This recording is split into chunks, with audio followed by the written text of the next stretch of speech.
What is one memory that never fails to make you smile every time you think about it? I've told this story on here before, but I used to work for a landscaping company cutting grass in industrial parks. One day I was cutting a huge piece of lawn after a light rain and stirred up a bunch of bugs. Some swallows must have noticed and went on a sort of feeding frenzy all around me for like 1/2 hour. I would be riding along and a bird would swoop what felt like inches from my head and then spiral all around to catch more bugs. After watching them for a minute or so, I knew they wouldn't crash into me, so it was like being given a private air show. The last afternoon I spent with my grandma.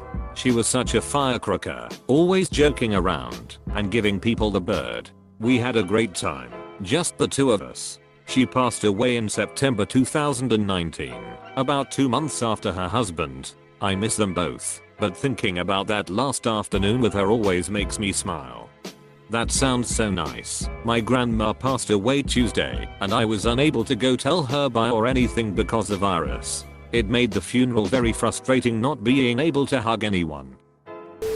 The first time my daughter spoke an intelligible word, she woke up in the morning and looking at me said "Papa." The funny part is that my wife had, according to her, the perfect plan. She would say, repeatedly, to the baby, the word "Papa." Then, supposedly, when the baby would need anything she would call me and not my wife. It worked until certain point. Now she's jealous that the first word was "Papa." But when the baby wants something she calls for her mommy most of the times. I did arts and crafts, story time, etc. as a volunteer at the children's hospital. Definitely when my favorite kid found a bone marrow donor. They have a large golden bell at the front of the ward that kids ring when they finish chemotherapy. She hadn't finished yet, but she just went up to the bell and karate chopped it. The last time I saw my great grandma Claudine, she was 98 and had horrible dementia. She didn't recognize my grandmother, her daughter, and it was honestly very sad. We were going to her house because my papa, her husband, died and we needed to go to his funeral. Before we left we got a car wash and one of the guys there gave us a red carnation. It was a weird promotion or something I think. But after a 10+ hour drive we made it to her house. I rushed inside and overheard my grandma begging my great grandma to remember her because my grandma had recently been diagnosed with stage 3 ovarian cancer. She kicked its ass and beat it. I gave her a second and knocked, then walked in. The very first thing my great grandma said when she saw me was, "Is that my beautiful my name?" I nearly cried just from that. My grandma was super happy she remembered me, but sad she didn't remember her, and decided I should spend time with her alone. She went off to go get some food I think, but I don't really know. So it was just me and my grandma. We chatted for a while and the inevitable question finally came up. "Me, who was that woman in here earlier?" "That's your daughter, Grandma." "Oh really? Why does her hair look so weird?" "Oh, it's a wig. She is bald now." I couldn't bring myself to tell her daughter had cancer, even thought she wouldn't remember. She giggled a bit then attempted to pull me in and said I'm gonna steal her wig. I laughed. She couldn't walk or lift her own arms on her own, let alone snatch a wig right off of my grandmother's head. After about an hour my tummy started to grumble, so I called my grandma back in and went to the kitchen for some potatoes. After maybe 5 minutes I heard my grandma scream. I was afraid my great grandma finally had died and rushed in, but it wasn't that at all. My great grandma did it. She ripped the wig right off of my grandma's head. She told her to come close to whisper a secret, and with all her might snatched it. She went on to live in a care home and got into many more antics and would call once a week begging me to steal her away and start a traveling band. My brother and I went to the dollar store one day and went through every aisle and put anything in the cart that we thought was cool. We kinda messed around and ended up putting away 80% of it. But I don't hang out one-on-one with him much, so it made me happy. I worked as a homeless street outreach worker for a couple years. My co-worker and I saw a guy standing near a river. We felt something wasn't right and parked. My co-worker and I convinced the person that killing themselves isn't worth it. A few weeks later that person confronted my co-worker and thanked him for being there that night. That person had found an apartment and felt that their life was finally gotten on track. A man called Marcus saved my boyfriend while I was on the phone trying to talk him down from a bridge. At that time my boyfriend and I were doing long distance. He was on a work trip in a different town to where he lives. It was 4 AM. And he was so drunk he didn't know where he was except for high up on a bridge over water. I hope you know the lives you impact don't just stop at the people you had face-to-face experiences with. I don't think you'll ever meet Marcus, but you'll never ever forget him. Back in college, I was eating at Chipotle with my friend Anthony, who is typically a pretty suave guy. As we were talking, he was alternating between taking sips of his beer and dumping Tabasco on his burrito before taking a bite. He gets lost in our conversation and I see him grab the Tabasco and start bringing it to his lips before catching himself and grabbing his beer instead. Then I see him do it again, getting even closer to his mouth this time before realizing his mistake. He laughs it off. Another minute goes by and, exceeding all expectations, he grabs his beer and pours it into his burrito. Pretty sure it was a dream or something I imagined. I remember walking down a dirt road with heavy swamp vegetation, reeds mostly growing on both sides and dense tree branches hanging over the road around 10 AM in the end of June with patches of sunshine barely making it to the dirt below. I was a kid and was walking with a friend. It's where I go when I need to calm down, if I remember it. One time my brother said something funny while I was eating cereal and I had a huge mouthful of unchewed mini wheats and milk and I started to laugh, but then my sister said something funnier and then I thought of the most epic funny thing to say, but I was trapped in the state of laughter / trying not to spit out or choke on my food, which actually made me laugh even harder because of the situation I was in. Then my brother looks at me like WTF is wrong with you, and I just point at him, and then my sister, and then myself, and it was so stupid, and I just fell to the floor crying with laughter. My husband and I have a habit of touching feet when we sleep, a nice cute comfort thing, because cuddling in your sleep is just impractical and sweaty. Once we were napping in the study on the inflatable mattress. We were head to toe because I was trying to use my phone while charging it. We fell asleep and I woke up and instinctively reached my toes to his toes. I heard a muffled hey because I forgot we were head to toe and shoved my feet around his head instead. It's been 10 years and I still laugh thinking about it.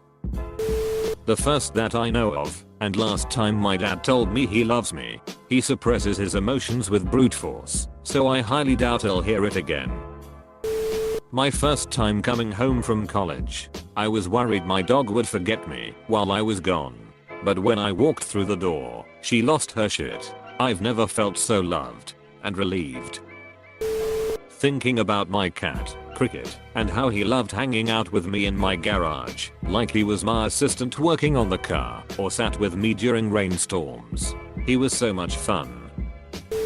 Me remembering the last time I saw my mom alive. She was sitting in her chair where she existed for 90% of her last couple of years, watching Netflix and YouTube. I hugged her exactly 6 days before she died.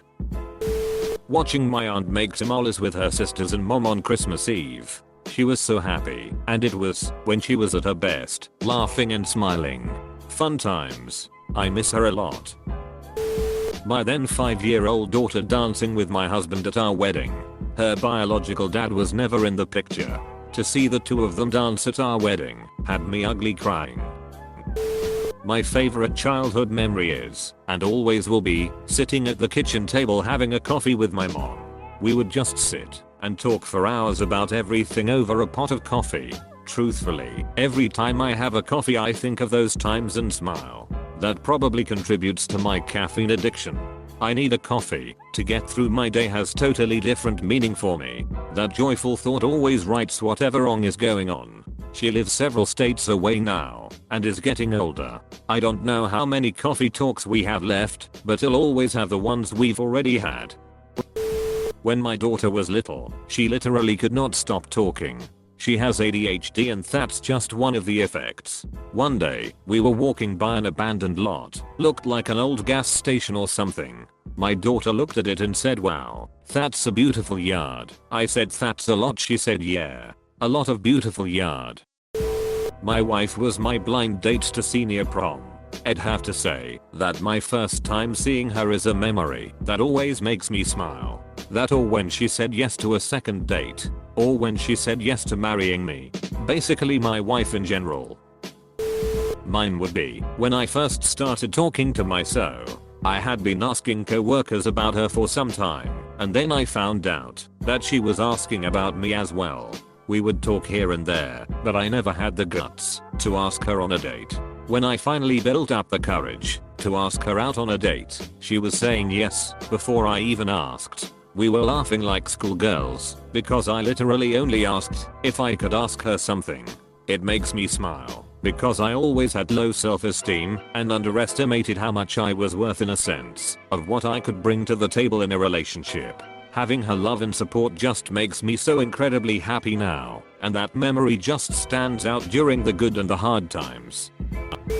When my sister was on my iPad, we were FaceTiming. My baby brother came into my room, saw my sister, and kissed my iPad. There's a few, but one is super heartwarming to me.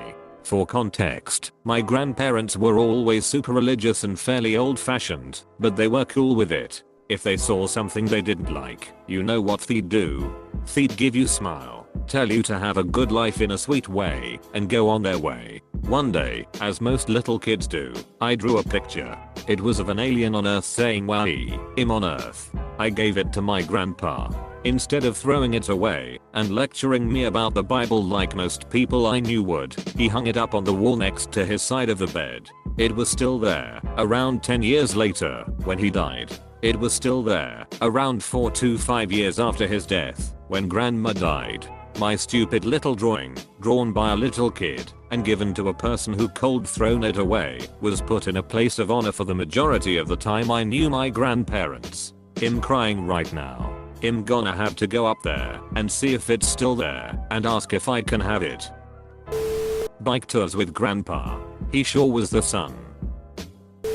About a year ago, was in a discount grocery store.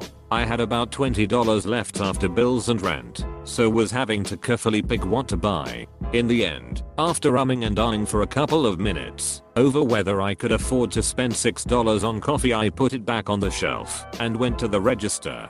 As I'm walking out OFD the shop, I hear a woman call after me, "Young man, you forgot this." I turn around and she thrusts the jar of coffee into my bag. I go to protest and she cuts me off saying, "I remember what it was like not having enough money and having to go without. You take that coffee and enjoy it, mate." The biggest smile on her face. She was like a beacon of light during one of my darkest times, and I always remember her. With every cup of coffee I can't help but smile, because now each cup reminds me there are truly good people in the world.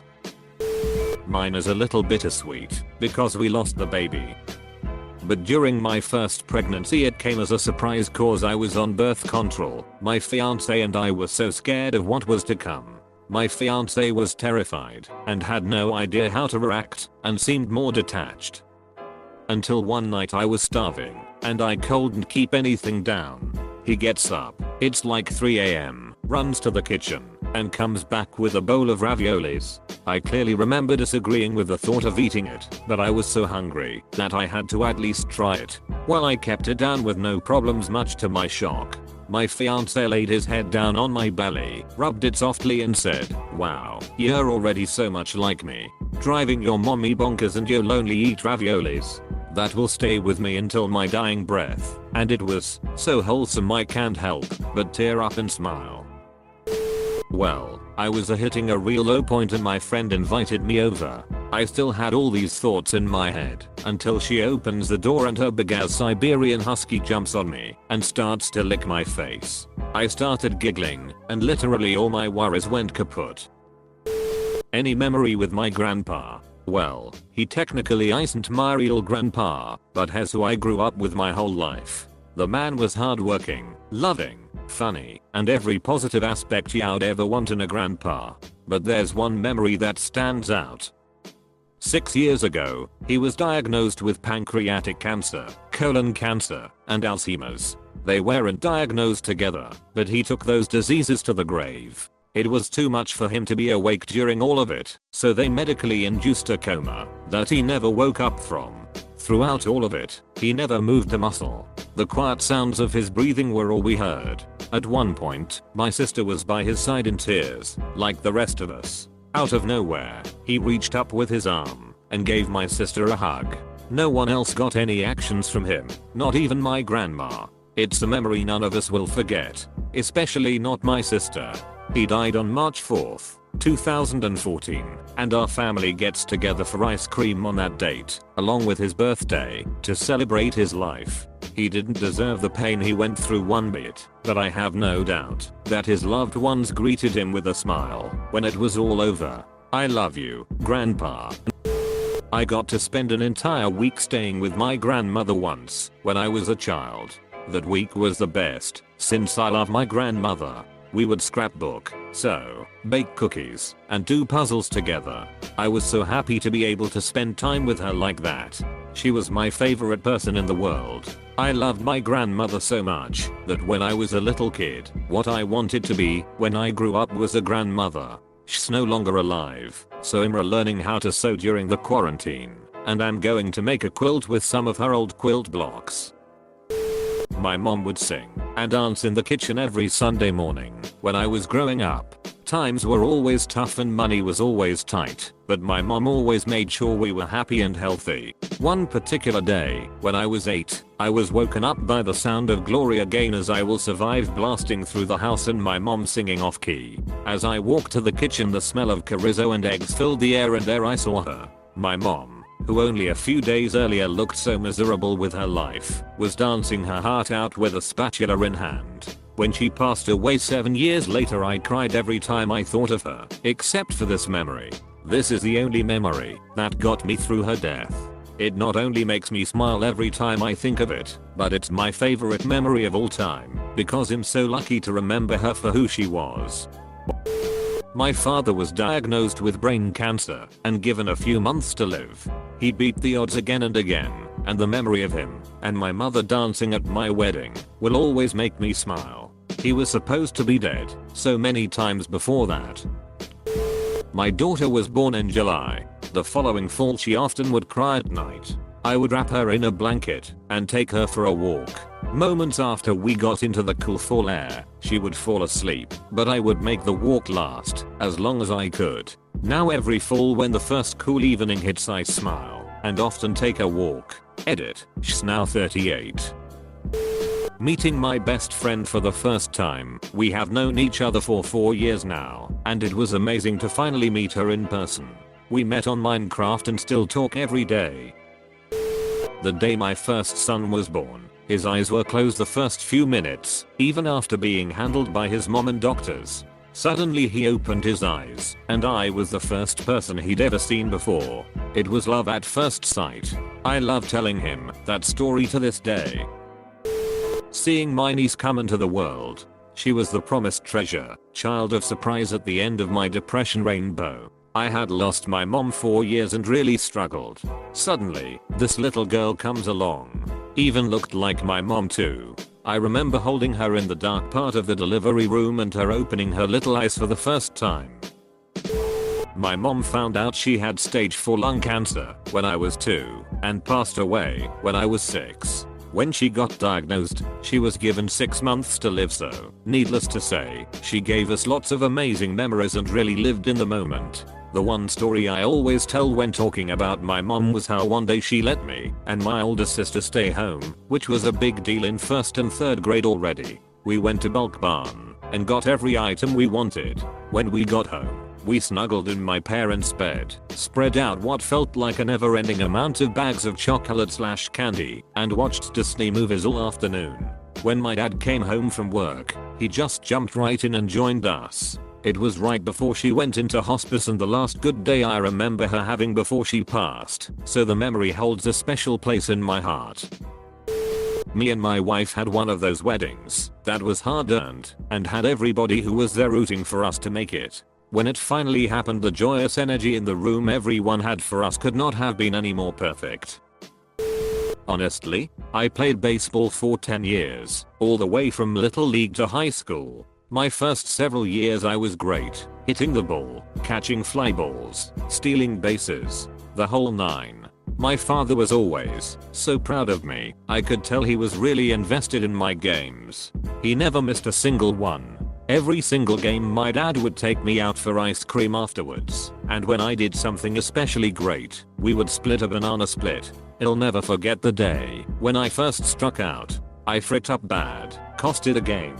I was so hard on myself. I was so scared to see the look of disappointment in my dad's face, because he always called me his star player. I sat on the other side of the bench away from the bleachers, and was barely able to focus through the last half of the final inning. After we ran the field, and told the rest of the players good game, I was afraid to make eye contact at the gate while I was leaving. I looked up, afraid, to see my dad smiling ear to ear. He wrapped his arms around me and picked me up and told me I was still his star player. I asked if we could still split a banana split. Instead of having to share, we each got our own. I got extra fudge. I'll never forget how much we laughed that night together. He taught me that failure isn't something to fixate on, but something to learn from. He taught me that failure doesn't have to be scary. He taught me that it was a necessary part of life to make someone better. He taught me that everyone makes mistakes, even big ones, and that the biggest part of failure is to always have compassion. We've had a really hard life, separately and together, but he'll never share a banana split with anyone else. During a family reunion, a bunch of house were sitting on an L-shaped couch near the kitchen. The rest of the family was in the kitchen, about 15 to 20 people in the area. My pregnant sister lets out a silent fart and then says woo. Then the other 6 or so people on the L couch get up from the awful smell almost instantaneously. Then the rest of the family looks over and wonders why everyone but my sister is off the couch screaming bloody murder, and my sister is just laughing, and her face is glowing red with embarrassment. The kicker though was she was only 2 or 3 months pregnant, so she didn't tell everyone it was out of wedlock, and we are Irish Catholic, so so she just said I ate a lot cheese. Oh man. I freaking love that story. Edit, a bunch of us. I really need to proofread. Riding my bike with my childhood friends around the neighborhood in the summer. Carefree living, and my favorite of all memories. I worked at a restaurant. I walked in just as the dishwasher tried to clean off the ice cream scoop with cookie dough on it by shooting it with the handheld sprayer. The jet of water hit the curved part of the scoop and shot right back at her. She was saying something when she did it and got a good blast of wet cookie dough in her mouth and face. She gave herself quite a bath and was embarrassed but also laughing. We all had a good laugh about it. A bit odd, but sometimes I think about trips to Florida. I've lived near Florida all of my life, so it was common for us to go on vacation there. Despite being so close to me, Florida seems so off, yet so familiar at the same time. There's this southern atmosphere everywhere, but with palm trees and smaller houses, and the ocean is at most an hour away. It's hard to explain. There's also those weird nostalgic memories that don't seem important, but feel emotional. Like I remember driving through flatland there in my grandparents' car while the sun was setting. It's a strange memory, but I long for that experience again.